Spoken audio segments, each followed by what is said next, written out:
Hey guys, welcome to UnAborted with Seth Gruber. Thanks for tuning in today. Thanks for checking out the show. If you've been benefiting from the show, if you like this, if this helps and equips you to defend life and engage the culture, or if it's your first time checking us out, please give this show a rating and review. It really helps. Scroll to the bottom, give us 5 stars, let us know what you think.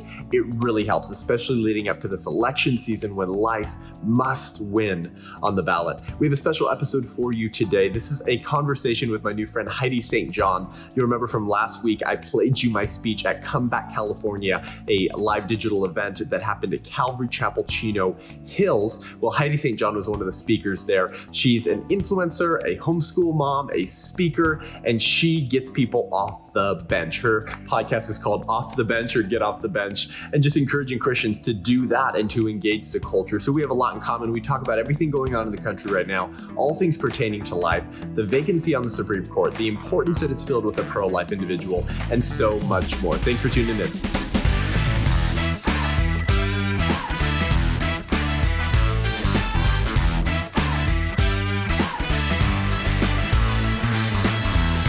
Hey everybody, how you guys doing?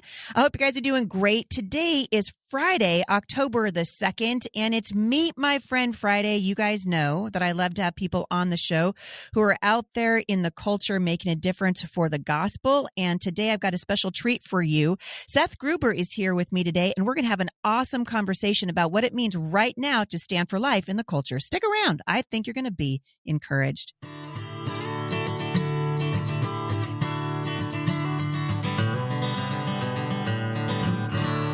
I was privileged to meet Seth for the first time at Calvary Chapel. You guys remember I did Come Back California? What a ride that was. I told my husband later, that was like the Olympics of my speaking career, because you have to get out in front of an audience that's not actually there. And I hate that as a general rule. And I was watching Seth because he went before me. It's kind of like everybody's walking the plank. And I watched him and I was like, dude, that guy's on fire.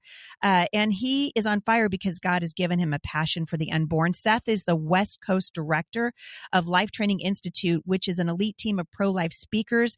They equip and train students and Christian leaders basically to be persuasive and gracious on behalf of the unborn. And I loved his message at Come Back California. I'm so thrilled he's here. Seth Gruber, welcome to the podcast.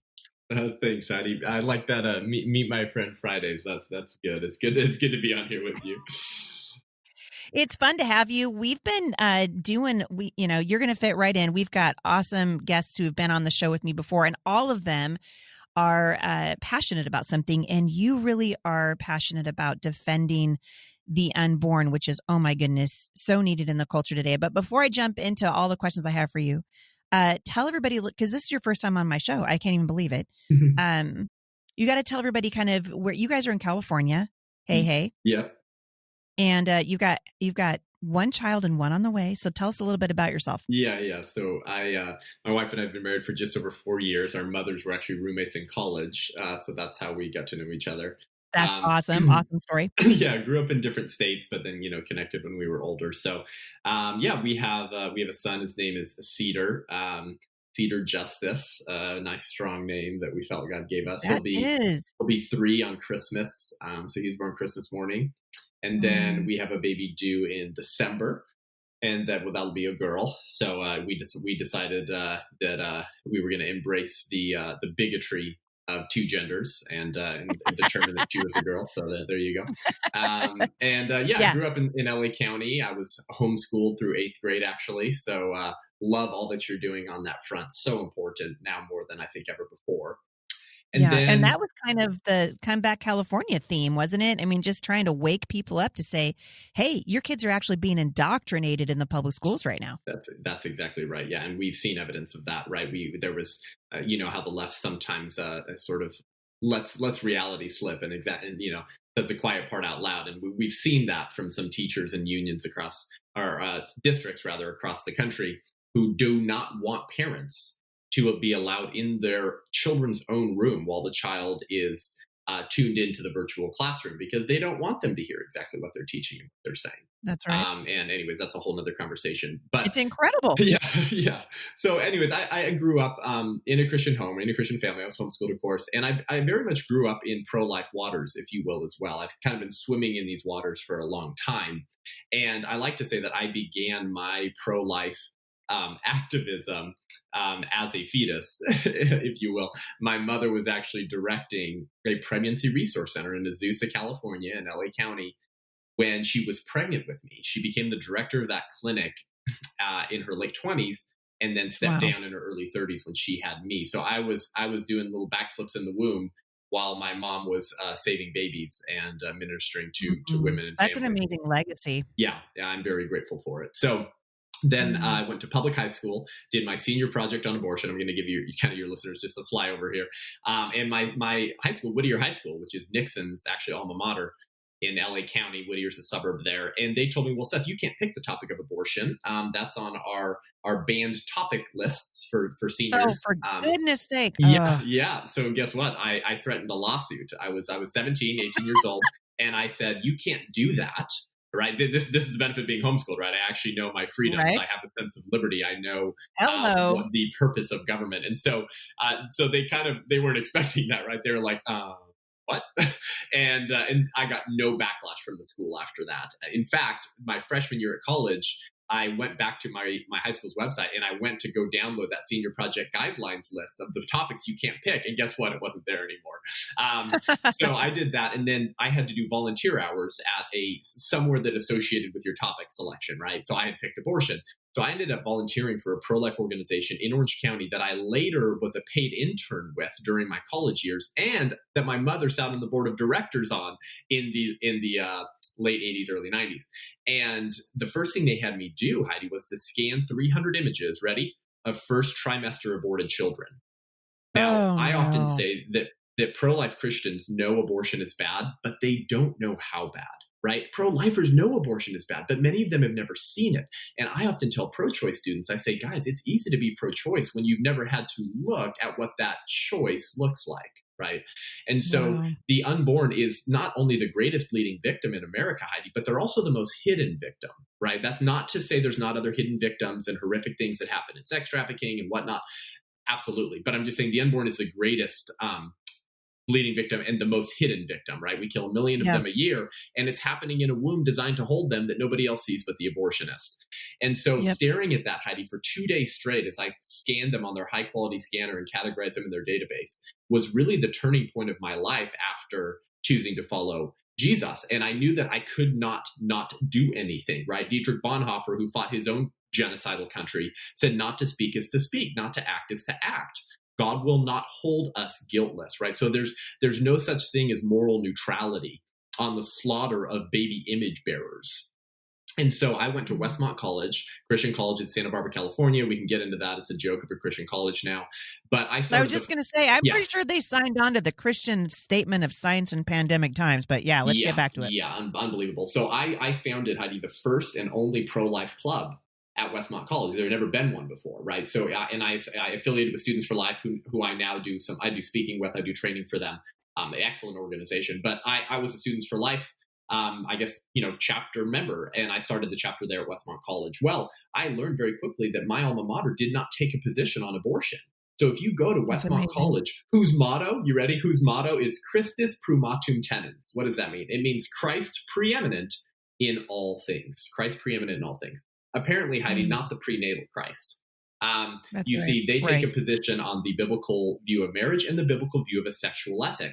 And if you violate those guidelines as a student at Westmont College, so if you're sleeping around, right, then you can be kicked out of the college. But if you sleep around and create a new human being and then kill that human being, apparently Westmont has nothing to say about that. And so I had asked Westmont to bring this educational display from that organization that I used to intern with to Westmont that does contain graphic imagery. I petitioned as a club president to do that 3 times, 3 years in a row, freshman, sophomore, junior year. Every year they said no. So my junior year, I said, forget this. And I stood on campus by myself with smaller handheld signs. Now, typically I wouldn't do that. I didn't want to do that, but I was convinced that Westmont was hiding the horror of abortion from students. I talked to people in science classes and philosophy classes, and I knew that if the topic did come up, it came up tangentially, and the professor didn't say, this is wrong. We as Christians have to understand about the value of life. These are image bearers of God. It's wrong to intentionally kill innocent human beings. No, it's your classic academic gray area. We want to welcome all positions. And so that's amazing. Long story short, the president of the college ends up sitting down with me. He's very angry because I went on national radio broadcasts and conservative media content who covered what I did. And he's getting bad PR from people all around the country. And I told him, you need to take a position on abortion, Dr. Gail Beebe, who still sits as the president there. Why don't you take a position on abortion? And Heidi, he looked me in the face and he said, well, Seth, there are a lot of issues. And you can't expect us to take a position on all of them. So creating a moral equivalency between slaughtering 1 million babies a year and, I don't know, universal health care. And there's just so many things to talk about. Exactly. Yeah, I mean, it's slaughtering 1 million babies a year. And, there's so many things, so many things. So that's what catapulted me into the pro-life movement, was really seeing abortion and then the apathy of our Christian leaders in the church, right? Francis Schaeffer once said that every abortion clinic ought to have a sign out front that says open with the permission of the Church of Jesus Christ. And it was encountering that apathy in the institutions, Heidi, that are supposed to be training up the next generation of Christian leaders to be salt and light. And they treat it like Christians treated the enslavement of blacks in the 1850s as just, we can't take an issue on that. So that's what catapulted me into the pro-life movement. And then that's when I joined Life Training Institute as their West Coast director when I graduated. Well, we're still seeing, it's amazing to me that you brought up Westmont, because I think there's a lot of people listening to this right now whose kids are going to be coming into their college years here pretty soon. Yep. And I always say, first thing parents need to know is probably it's not a good idea to send your kid to college. Let's just start there, because the colleges are a joke right now, particularly liberal universities, liberal arts. But honestly, you can't tell. So let's say the university says they're Christian. That doesn't mean anything anymore. That's right. And you're certainly finding this is true at Westmont. It's certainly true where my husband and I went to Bible college. And I'm interested to know, when you encounter students on college campuses, Christian college campuses, what are you typically finding at a university like Westmont, which should have, they should be taking a position. What do you find when you talk to these students? Do they know about abortion? I'm assuming they grew up in it. What do you typically find? Yeah. So I do speak in Protestant and Catholic high schools all around the country, and as well as Christian universities, secular universities as well. But oftentimes I am speaking to Christian students. And one of the most sobering realities for me, Heidi, in my career, which I've devoted to this cause, has been how unequipped our young people are to engage in these cultural wars, right? So the pro-life movement, Heidi, has never had the church on their side. And the reason we've never had the church on our side is because we've never had the pastors fully on our side, except for people like Jack Hibbs, who's a national treasure, who we all love. The reason we've never had our pastors on our side is because, guess what? The institutions where they're being educated and trained at, so be that a seminary, right, for higher education, a Bible college, or Christian undergraduates, right? Or Christian high schools. Go back all the way to Christian high schools. The place where so many of our Christian leaders were educated from the time they were 14 to 40 did very little, if anything, to include very serious, theologically robust training on how to think about abortion and how to engage. Meanwhile, the other side, Heidi, is doing all that they can to equip the next generation to think about abortion as reproductive justice, as Julian Castro, that ridiculous presidential failed candidate, said. Right, reproductive justice, reproductive health care. In fact, which he also wanted for transgenders. That's right. Yeah. For transgender, which I thought was so amazing. He's like, we're going to give transgender women access to abortion, and I was like, right. Can you hear yourself? I know, that was hilarious. Exactly. Oh, my word. Right. So he said reproductive justice, right? And so anyway, but this type of euphemistic bigotry is par for the course for the left. And they are so committed to reaching the next generation. They understand that the fight, ready, for the future of America is the fight over the current generation. And churches have just lost that understanding, but yet we're called to what? Not just make disciples of all nations and baptize them in the name of the Father, the Son, and the Holy Spirit, but what? And then teach them to obey all that I have commanded you. and then Jesus, in his brilliance in the New Testament, goes, oh, by the way, let me summarize all that I have commanded for you. all the law and the prophets hang on these two. Love the Lord your God and love your neighbor as yourself. So if the unborn is our neighbor, then they have to be included in the class of human beings that we're called to protect. And the unborn is the only class of human beings that it is currently legal to kill. But that type of training theologically is not happening in our major institutions. And to go back to your question, Heidi, I know this because I go to these schools. And you want to know the number one responses? I want your listeners to really understand the importance of this. And hopefully it's a wake-up call for all of us too. I love it, to get off the bench, right? Is that the number one thing these schools tell me, ready? These are Protestant and Catholic high schools. They tell me, our students said that they had never been given the responses and tools to defend their pro-life beliefs before. Or something like, this was the first talk that I ever heard on how to defend my pro-life beliefs.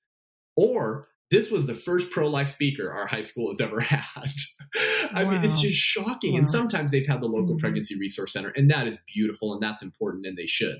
But usually they're talking about the clinic services and what they do for women. Whereas I'm talking about why everyone should be pro-life, why the pro-life position is true and reasonable to believe, and why the pro-choice position and worldview is just another form of bigotry.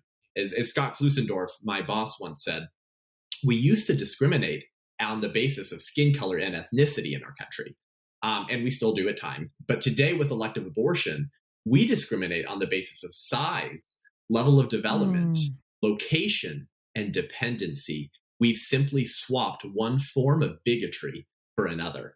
So I articulate those ideas to young people and they've never heard it before. So then we are losing our kids before they get to college. So then when they encounter these bad ideas in college, they crumble and they're not prepared and they embrace flowery sounding ideas, right? This is the idea of euphemism. This is why they call abortion reproductive health care. That all sounds great, but it reflects a much deeper and sinister worldview. So we have got to get involved. We've got to equip our young people, and we've got to start preaching the full counsel of God from our pulpits before all generations, but particularly the posterity of our country.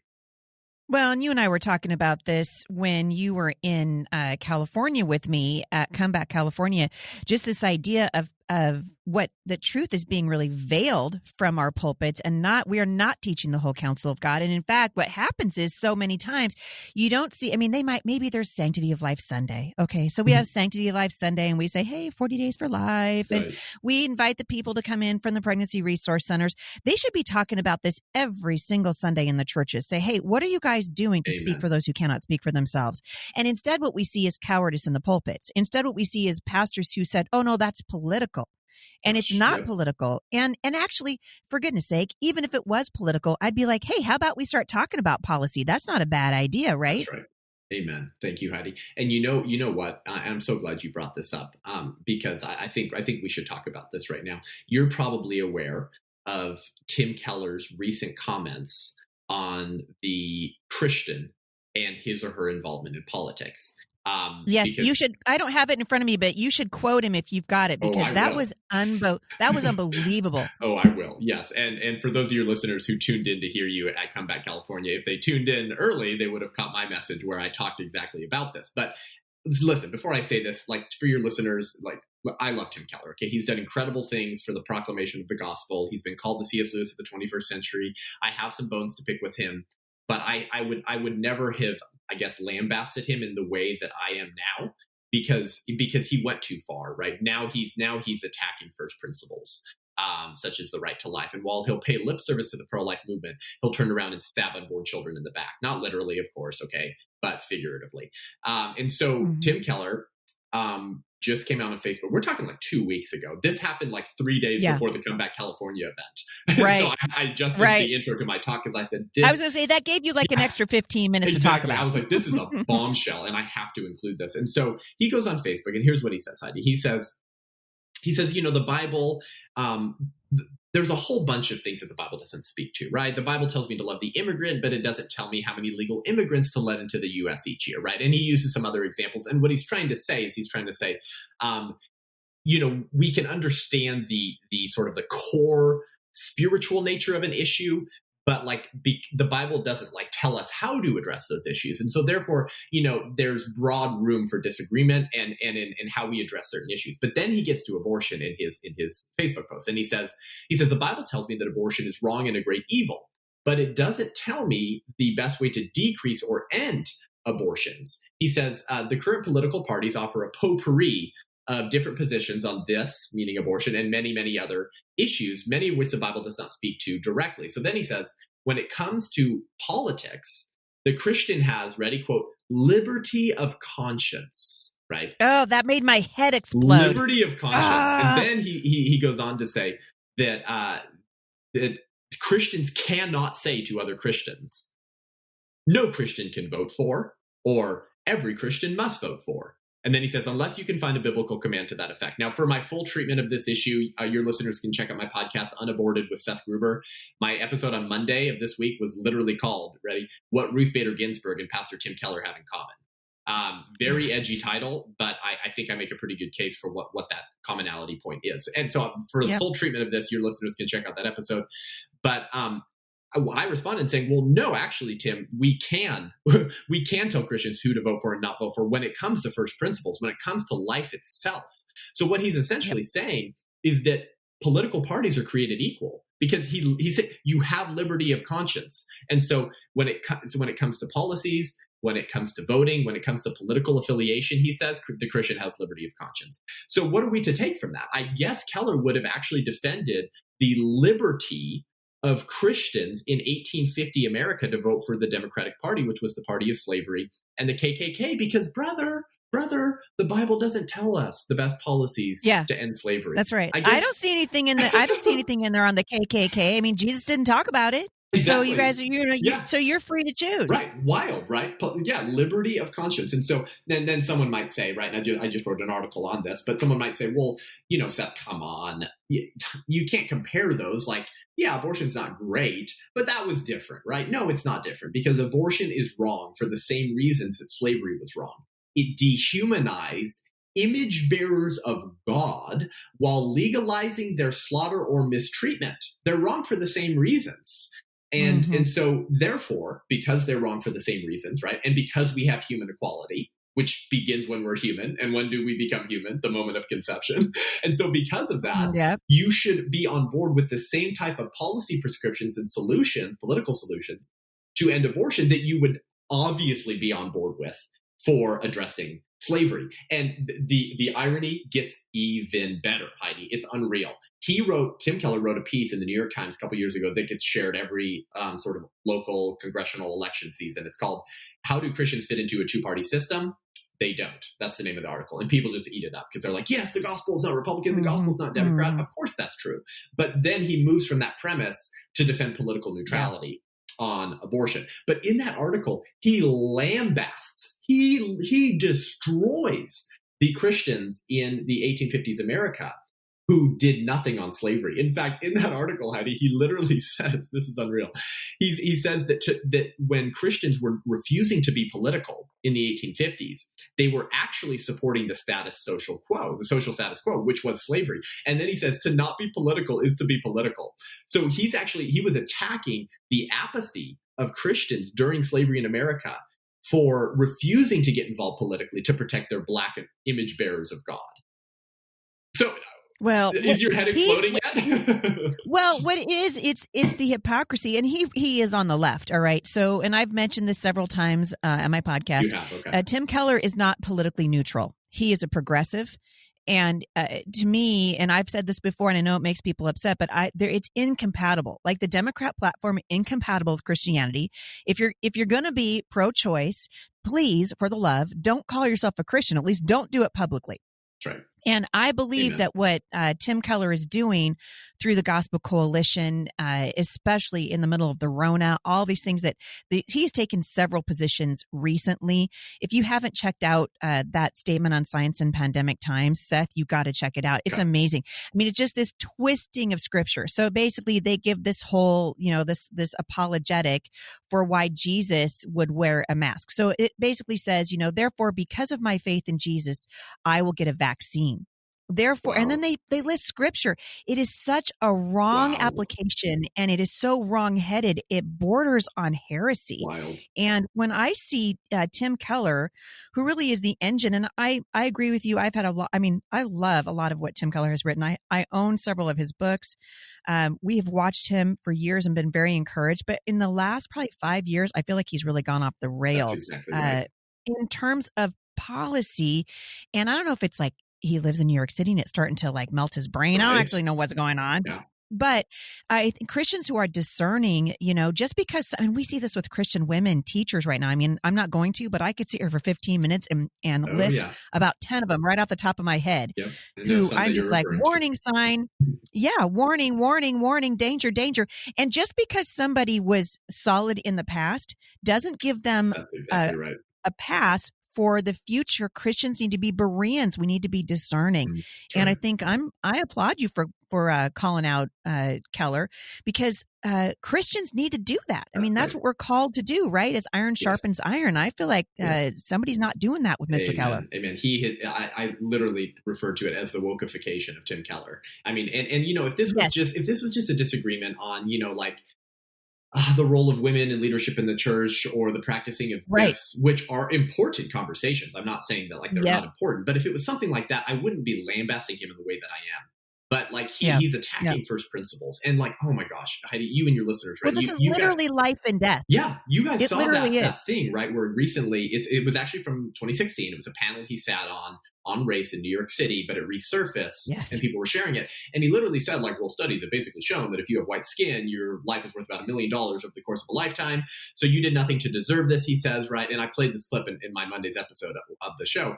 And so then he goes on to say that even if you didn't play a role in what he refers to, right, as systemic racism, of course, he can't name the policy that's in the system, but whatever. He says that you bear responsibility, even if you didn't contribute to the system of evil or do anything to advance it.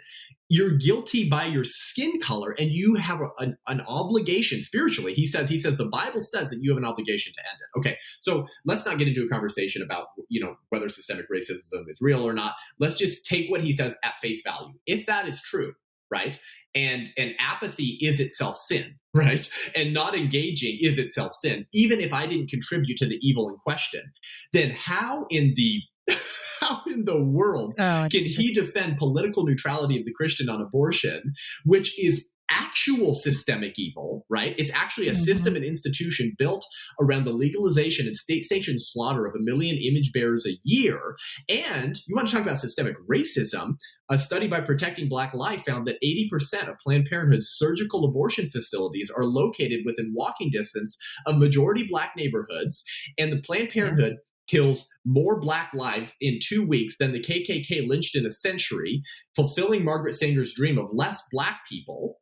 And over 340,000 unarmed Black lives are murdered through abortion every year. Meanwhile, 15 unarmed Black men were shot in 2019 by the police, according to the Washington Post, and unarmed does not mean not dangerous. So by Keller's own standard, if we're responsible for systems of evil that target image bearers of God because we're called to love our neighbor, even if we didn't contribute to the evil in the first place, then obviously we have a political duty to use the political tools given to us as we stand on the shoulders of giants who bled and died to give us those political tools, which puts political power in the hands of the people, which makes America so exceptional, so we can use those tools to design the type of society that we want to, that protects all human beings. But no, apparently that's lost on Tim Keller, right? The Bible says he who knows the right thing to do but fails to do it, for him it is sin. And I would make the point that it is the right thing for Christians to use the political tools we've been given that no other country has had like we have, and to use those to restore personhood and legal protections to the unborn.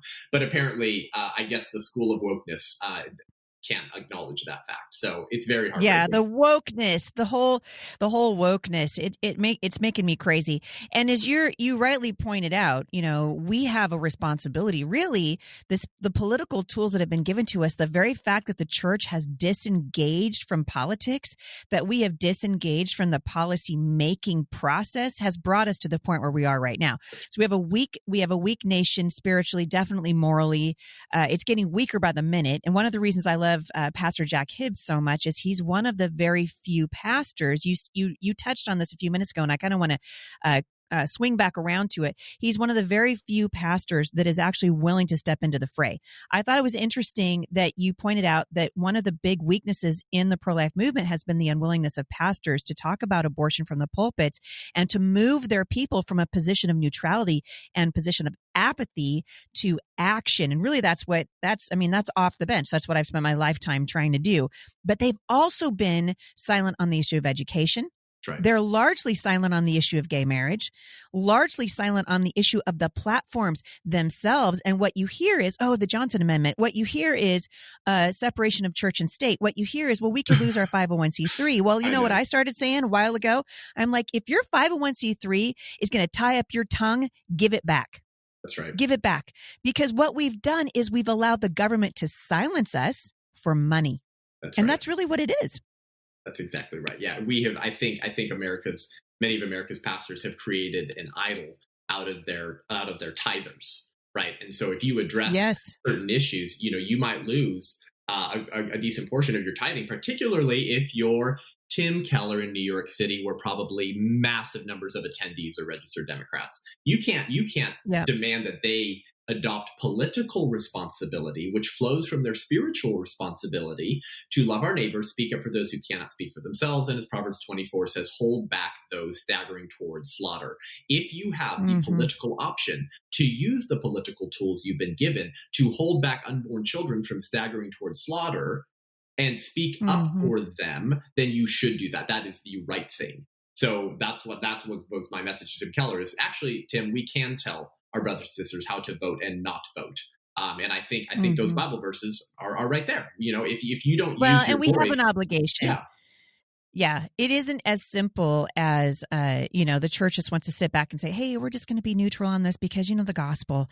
It makes me feel a little on the queasy side whenever I hear Christian leaders encourage people who they have influence with. And that is the shame of this, right?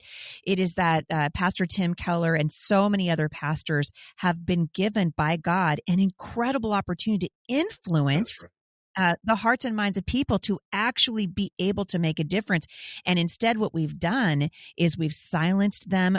What we've done is we've trained our churches toward apathy and away from politics. And I think, as I was talking to some of the speakers back in the green room at Comeback, California, I think I told you this too. It was such a thrill for me to be around people of faith, people who love the Lord with all their heart, soul, mind, and strength and aren't afraid to actually get out into the culture and say our faith should impact the culture. And if the culture is impacting our faith, something is wrong.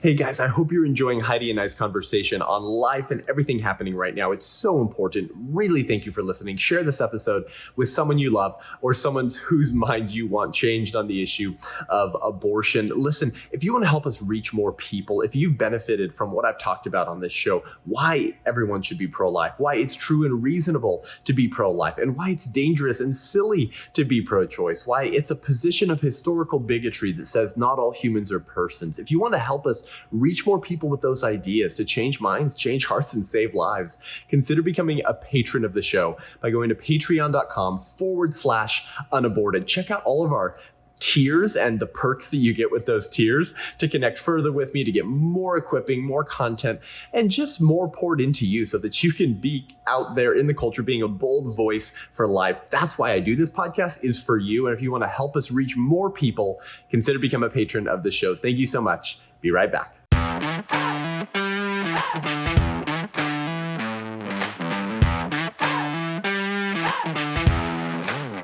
When you talk to people about how to defend their position, so let's say there's a lot of people listening to this. I mean, there's probably 100,000 people going to download this podcast in the next couple of days. So if you have an opportunity to say, to teach just a little bit, to say here, the person who's like, I want to be able to articulate my belief, but I just feel like I stumble at it. I feel like I say something and then I get shut down really fast and then I don't have a comeback.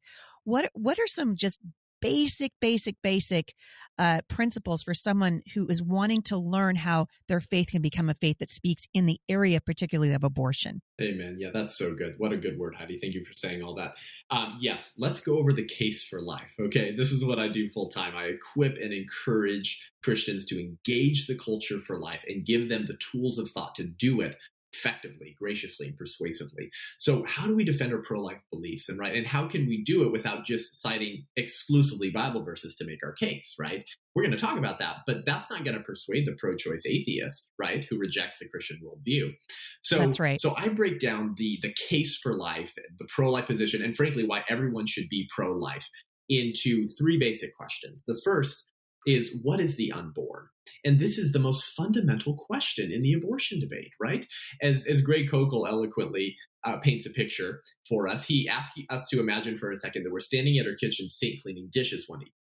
And as we're standing there cleaning our dishes, our 3-year-old toddler walks up behind us, Heidi. And your 3-year-old toddler says, Mommy, can I kill this? Now, what would be the first question out of your mouth, Heidi, in response to your toddler's question, can I kill this? Kill what? Kill what, right? Exactly. What is it? Yeah. Exactly. Yeah. Because if you turn around and... Is it a spider? Right, absolutely. Exactly right. Yeah. If it's a cockroach, maybe Heidi says, here, son, here's a hammer, have fun. That's right. But exactly. if it's the neighbor kitty, I'm hoping we'd have a different reply unless, your family are vindictive cat haters, in which case, no judgment. But if you turn around and he's holding his little sister by the throat, you need counseling, right? Yeah, so you're right. You can't exactly. actually answer the question, can I kill this, until you answer the question, what is it? The same is true on the issue of abortion. So that's what I would first encourage your listeners with. That's the most fundamental question. And listen, it is not, the burden of proof is not on you guys to answer that question. Now, I'm going to give you the tools to answer that and do so very effectively. But the burden of proof is not on you. If I claim, these people over here are okay to kill, the burden of proof is on me to prove that they're not humans. Because otherwise, it's always wrong to intentionally kill innocent humans. So actually, in conversations, I want you guys to force that question back onto your pro-choice friend and say, you're the one saying we can kill whatever's in the womb. You need to prove that that's not a human being with equal rights. So that's the most fundamental question. How do we answer the question, what is the unborn? Okay, well, we answer it in two ways. We answer it scientifically and we answer it philosophically. We answer it scientifically by looking to the science of embryology, which has given us all we need to know about life in the womb for literally decades. So the science of embryology teaches us this, you guys. It teaches us that from the moment of conception, there is a distinct, living, and whole human being. Okay, I'm merely summarizing the best embryology textbooks we have on literally every university campus. Okay, what does distinct mean? Well, we know what that means. It means unique, right? It means separate. It means that you're not me and I'm not you. It means that Heidi St. John will never exist again. There's only one of you, and that is how God made it. So if the unborn child is distinct, what does that mean for the abortion debate? Ready? It means that the body in her body is not her body. It means that that's a distinct human being. And this makes sense because we know that pregnant women do not have 20 fingers and 20 toes, 2 brains, 2 hearts, 2 different DNA codes, potentially 2 different blood types existing simultaneously. Oh, and what happens if she's pregnant with a boy? Pregnant women do not have male genitalia, while the left would like to tell you they do. So they're distinct. Right. Secondly, they're living. What does that mean? It means dead things don't grow, and it means the baby meets all of the requirements for a living thing that we learned in high school biology. It also means that the baby is directing his or her own internal growth from within. And you know this. I know this. My wife never woke me up in the middle of the night saying, Seth, come here. Remind our baby to grow. Come whisper to my womb. We don't want her to forget. Yeah. Because unborn children actually direct their own growth from within, independent of the wishes of their mother. So they're living. And thirdly, the science teaches us, Heidi, that the unborn child is whole. And this is very important. Wholeness does not mean development. Wholeness has nothing to do with capacities or functions. Here's what it means to be a whole human being. It means that you have everything you need to realize your full growth and development as a participating member of the human species. Let me simplify this for your listeners. I'm 29 and I'm not 40. Now, Heidi, my wife recently found out that men don't reach their mental peak until their 40s. And she was strangely very encouraged by that. I was sort of offended. I think she's like holding out hope for me or something. But so I haven't actually realized my full mental development. Look at that. There are aspects of my development I have not realized yet. Similarly, the unborn child has not realized their full level of development. But it doesn't mean that they're not a whole human being at the moment of conception, just like it doesn't mean that I'm not a whole human being now at 29. So we all find ourselves on a different tick mark on the continuum of human development. But when did that continuum begin? The moment of conception. So that's what it means to be a distinct, living, and whole human being. And that answers the question, what is the unborn? So that's the first thing that I would equip your listeners to answer well. Now, unfortunately, what the pro-choice individual will do now, okay, they're going to pivot. They're going to pivot and say, okay, pro-lifer, okay, it's a human, because the science is so overwhelming, right? They look really foolish if they won't admit that it's biologically human. But this is a strategy, and I know this because I literally encounter this every day. They're going to pivot, and they're going to say, okay, it's a human, but it is not a person. Now, hopefully your listeners at this point are going, wait, isn't that what racists said about blacks? Isn't that what Nazis said about Jews? That would be the correct historical response to have, you guys, because the practitioners of genocide always separate the term human from person in order to justify in their mind the mistreatment of the victim class that they have a vested interest in killing or mistreating. Every time the term human from person has been separated, disastrous consequences have followed. And certainly nowhere is that more true than the issue of abortion. Now, they're going to say that by saying, well, the unborn is so different from us, right? They'll grant it's a human, but they'll say, look at how different it is. Like, only a rube would argue that there's any human equality between the mother and the fetus. But here's the thing, you guys. The unborn child differs from us in the same ways that we differ from one another. So any argument offered in justification of killing unborn human beings can be offered in justification of killing born human beings. So the way that you make your argument from personhood and human equality between the fetus, the unborn baby, and the mother is by pointing out that whatever differences the pro-choice advocate uses to justify abortion can also be used to justify killing born people. And those differences are summarized in the acronym SLED, S-L-E-D. That stands for size, level of development, environment or location, and dependency. And so very briefly, the unborn child is smaller than the newborn child, but newborn children are smaller than toddlers. The unborn child is less developed than the newborn child, but newborn children are less developed than teenagers. The unborn child is located in a womb in a different environment, but where one is has no bearing on who one is. The womb was designed for the child, and a 6-inch journey down the birth canal does not magically confer personhood. And the unborn child is more dependent.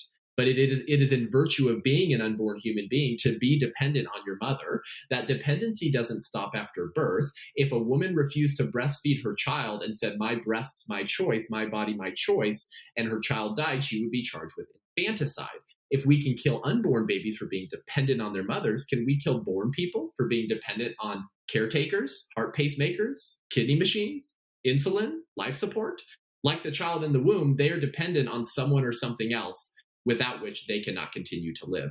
So those are the only 4 differences that the pro-choice advocate will point to justify abortion. But because the unborn child differs from us in the same ways that we differ from one another, any argument for abortion is actually putting in place the premises that will justify the pro-choicer's own enslavement, because we differ from one another in the same ways the child differs from us. So anyways, that is the case from science. That is the case from philosophy. So notice I've made a scientific case answering the question, what is it? And I made a philosophical case answering, is it valuable? Does it have the same rights as born people? And I've done it without citing Bible verses to make my case, but I'm communicating biblical truth nonetheless. Yeah.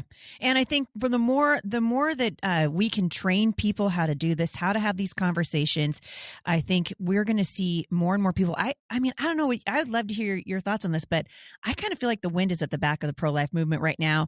I feel like I meet more and more young people who are committed to pro-life more ever before, because in the 80s, this wasn't the case.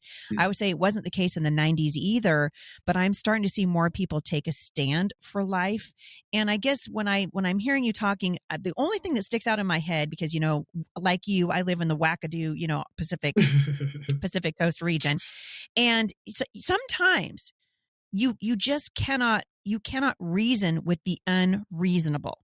Like when I keep thinking, boy, I was thinking of a conversation I had with a woman, a pro-choice woman years ago, and I just could not reason with her. You can't reason. There does come a point, and I think it's okay for people to hear this. I think there comes a point we shake the dust off your feet and go, okay, I'm just gonna leave this one with the Lord, because you can't reason. And instead of scaring the people, scaring young people from engaging in the conversation, I think it's good to say there are going to be some people you talk to, you're going to beat your head against a wall. And you're going to be like, I saw Caitlin Bennett on a college campus. Boy, I'll tell you what, that woman, I saw her on a college campus a few weeks ago, and she was talking to a woman who basically, so Caitlin just made the exact same arguments you did. Your baby, you don't have, 20 fingers and 20 toes and all the things. This is not your body. Right. She totally convinced her, okay, now I look stupid because it's a life. Okay, it's a life. And then this woman, just in an absolute rage, and this is how you know it's demonic, right? She said, I don't care. That's right. And that was really the end of it. And actually, that's what it all boils down to at the end of the day. Right. And when you can be presented with truth and presented with facts, and the philosophical argument makes sense, you have to come face to face with your own indifference. And what we want here more than anything is for the church, for the believers in Christ, to not be indifferent. And that apathy is sin. It is sin when we're talking about apathy toward the unborn, when we don't speak on behalf of those who cannot speak for themselves. And I so appreciate that you have, and really even for your generation, we were talking before the show that you're like my daughter's age, and I was like, shoot fire, that makes me feel old. But it also gives me so much hope and so much encouragement, because I do believe that people like you are going to make a difference. And even though, and I want to touch really quickly on the Supreme Court, even though I don't believe, I think best case scenario in the Supreme Court is they kick it back to the states, which is where it should have been in the first place. But I think for young people to just be like, hey, we're going to start having these conversations. I so appreciate what you're doing. Let's do this really quick, Seth. Let's, in the few minutes we have left, talk to me about the Supreme Court. Amy Coney Barrett, obviously, mother of 7. You and I were talking about this before we started recording. What's your thoughts on her confirmation, the possibility of her confirmation? Yeah. This is very important, right? I'm very glad you brought this up, because this is a politically propitious moment. And that's why it is time for us to follow your lead and get off the bench. Christians have to get involved, right? Not to speak is to speak, not to act is to act. God will not hold us guiltless, right? Proverbs 24 says, which I mentioned earlier, hold back those staggering towards slaughter. But the next part of it, in verse 12, says, and if you say, we did not know about this, right? It's literally talking about the slaughter of innocents. If you say, we did not know about this, does not he who made your life know it? Does not he who sees your heart know it? And will he not judge man according to what he has done? So it's saying, like, if you pretend to not know when you really know, you're going to be judged for that. That's right. What Proverbs 24 is saying. And then Bonhoeffer re-echoed that, of course, in the 1940s. And so this is not optional. We have to get involved. And this is more true now than ever before because of the politically propitious moment that we have been given to us, probably providentially, to really get involved in this fight. And so Ruth Bader Ginsburg, right, rabid ageist bigot, who voted that it's okay to suck the brains out of children after you stab them in the back of the neck while their feet are flailing out of the birth canal and their head is still inside the vaginal canal.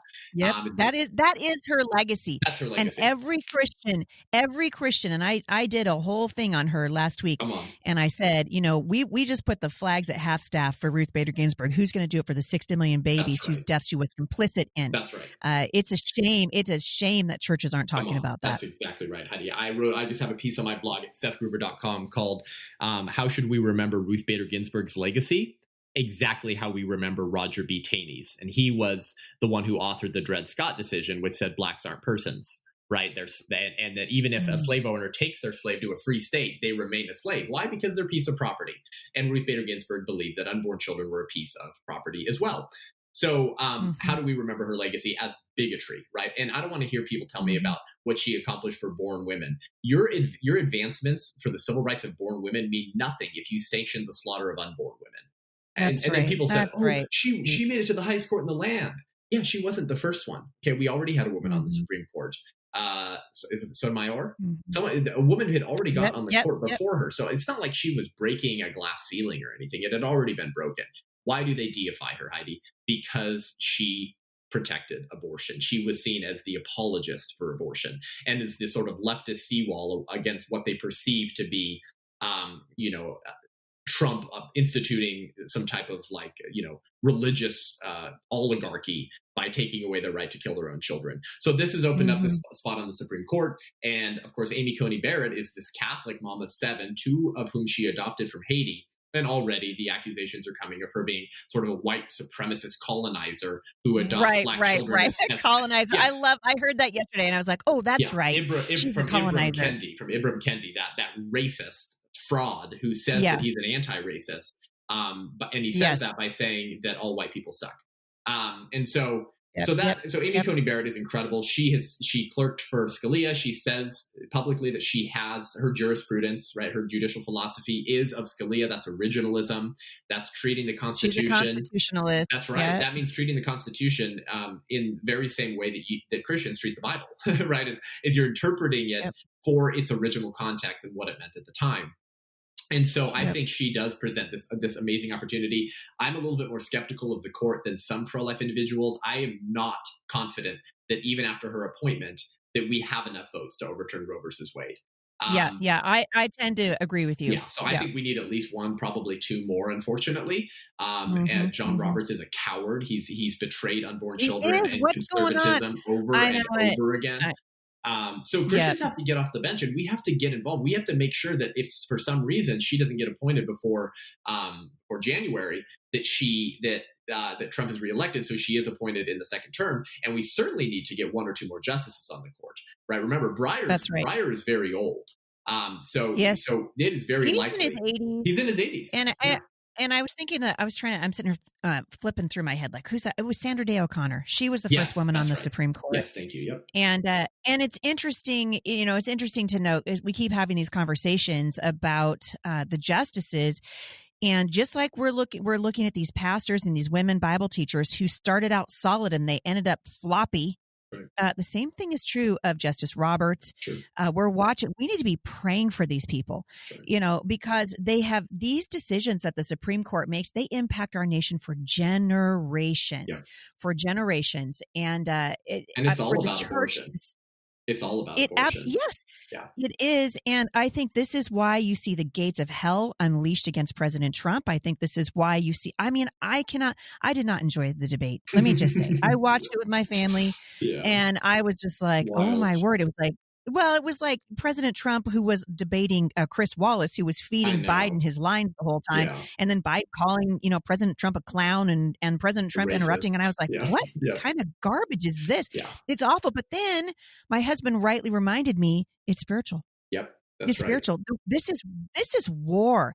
And if we don't understand that we are in a spiritual war, we need to go back and start reading Ephesians again. We need to start reading our Bibles again, because there's nothing that's happening right now that's neutral. Yeah.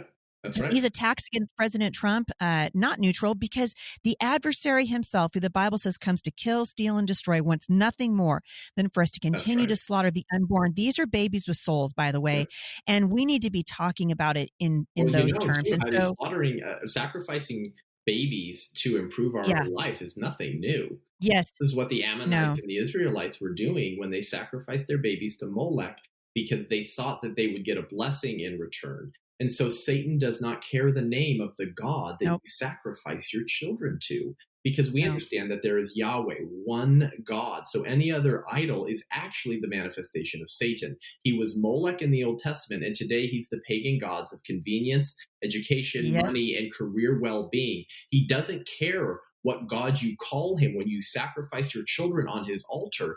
As long as you continue to feed children down his throat, he will be satisfied.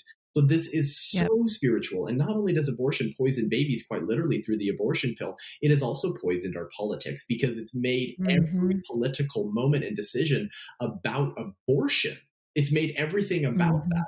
That is why they hate Amy Coney Barrett. That's why they were freaked out with Kavanaugh and Gorsuch, because they knew that a conservative majority represented an opportunity to overturn Roe. Christians turn to God for religion, leftists turn to politics for religion. So therefore, the institutions of our politics become themselves idols, and abortion is the sacred golden calf of the left. And so they will treat individuals like gods because they protect abortion. This is why there was a whole product line called Notorious RBG, because they treat her like a god because she protects abortion. And if Christians don't understand the spiritual implications of that, they're going to miss this and they're not going to get involved. And for the sake of unborn children, for the sake of life and liberty, we can't afford that. No, and we cannot afford to sit out this election. And I guess that's where I kind of like to leave this podcast today, because you've made an incredible case for life, an incredible case for parents, and actually just voters getting off the bench and onto the battlefield. If there was no other topic, no other issue on the ballot, it would be enough. That's right. It would be enough for us to say, we are not going to sit this out. And for goodness sake, you guys, if you can go to the polls, go. I mean, for goodness sake, we're worried about the Rona, right? So the Rona is going to keep us from voting. So we're going to have to do mail-in ballots. I know people, Seth, I've got so many people that follow me online. And so they send me pictures, right? Things that are happening in their neighborhoods, et cetera, et cetera. I am getting tons of people sending me pictures of absentee ballots that they're getting in the mail from states they don't even live in. Gosh, I know. Oh, and just wait. They're trying to steal the election. Oh, it's crazy. Yep. It's crazy. And it's spiritual, and people need to wake up. People need to wake up. It's never been more important than it is right now. And I hope that everybody within the sound of your voice today has been encouraged. I know I have been. I've been taking notes. I wrote down your little sled thing. That was amazing. Yeah. And where can people find you? So if you're available, right, you come and you speak, you can speak at churches and you speak all over the country. As we're talking right now, I'm actually in Maine, and I actually spoke at the Pregnancy Resource Center here in Waterville, Maine last year. And we just fell in love with one another, me and the staff at the Pregnancy Resource Center. So they brought me back for a youth and community event Friday night, tonight, and then as well as some youth events. So I did a high school this week. I have another Christian high school. I'm preaching at Calvary Chapel, Bangor, and then this youth event. And so I speak all around the country. So listen, the number one response I get, you guys, is, and this is not about me, this is just because God has called me to this. He's given me the tools to make it happen, and there's not enough of us. And so that's really why. But the number one response I get is, Seth, we need you in every youth group and church in the country. And I say, amen. How can we make that happen? Right. So listen, if you're listening to this and you want me to come to your youth group, your co-op, your Protestant or Catholic high school, your church on a Sunday morning, a pregnancy resource center training, a banquet, a conference, please book me. I give away speaking honorariums at very cheap prices. We will figure out how to make it happen if you can't afford my fee, because we need to get the young people equipped. We need to fight for the soul of the country, because these are the people, guys, who are going to pick up our political legacy. And they're going to determine whether we continue to slaughter 1 million babies a year or not. And if we don't invest in that generation, then this slaughter is going to continue. And God's judgment is coming on this country if it's not already. And we need to be faithful. Mm-hmm. And so SethGruber.com, that's my website, GRUB as in baby boy, ER.com, SethGruber.com. My website is UnAborted with Seth Gruber. Every Monday, I go for 45 minutes to an hour. Every Monday episode, you can watch it on YouTube, or you can tune in wherever you listen to podcasts. I have a blog, I write regularly, and of course, I speak all around the country. So that's how you guys get in touch with me. I'm most active on Facebook, but I also have an Instagram and Twitter, of course. So. So, and I will link back to that in the show notes today. I know people are like, what? Where did I write this stuff down? As always, you guys, you can find information about my guest. Just go to HeidiSt.com/podcast, scroll down to this episode, and I will link back to Seth and his information in the show notes today. Seth Gruber, it's been a delight to have you. And we will continue just to pray for you. And like I said, I hope you guys can make it up here and check out the Homeschool Resource Center. We'd love to give you a tour. I have a feel like we're going to be at some of the same events again in the future. So yes, I will look forward to it. Thank you so much. Yeah. Wow, what a great conversation with Heidi St. John. I hope you enjoyed that. Listen, go subscribe to her podcast at Off the Bench with Heidi St. John. Really important stuff. She does a daily episode, I think, Monday through Friday, and just gets people encouraged, informed, and equipped to engage the culture. We're going to be doing more together in the future, so keep an eye out for that. Listen, if you want to help us reach more people, expand the reach of this show, get me into more schools, consider becoming a patron of the show or supporting my work at prolifetraining.com/donate. donate. That would really mean a lot. Otherwise, just share this episode with someone. Use this to have a conversation with someone you love and maybe someone whose mind you want change towards life, particularly leading up to this election, which is the most important election for our preborn neighbors. If you want to connect with me online, head on over to sethgruber.com, SETHGRUB as in baby boy, ER.com to get my newsletter, to get more training content, to see my speaking schedule, or to book me for an event. You can also subscribe or listen to this show at iTunes, YouTube, Spotify, or wherever you get your podcast. Thanks for tuning in, and we'll see you next week.